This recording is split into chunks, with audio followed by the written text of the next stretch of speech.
gelir aklıma. Dilim Kerbela dedikçe bir ateş düşer canıma. Bu büyük bir imtihandı, Hüseyin kana boyandı. Göz yaşardı, yürek yandı. Vefasızsın sen Kerbela, vefasızsın sen Kerbela. Ah Kerbela, vah Kerbela, vefasızsın sen Kerbela.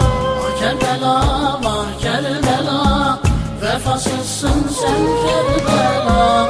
Ah Kerbela, vah Kerbela, vefasızsın sen Kerbela.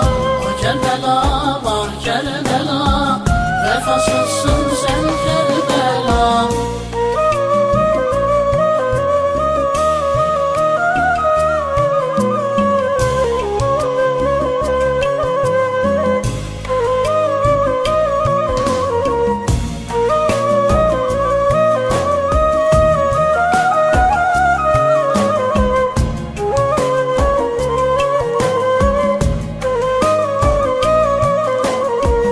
Feryatlar arşa çıkıyor, yüreklerde kan akıyor.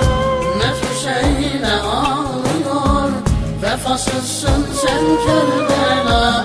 Bağrında ne güller soldu, toprağın kanlar yoğruldu.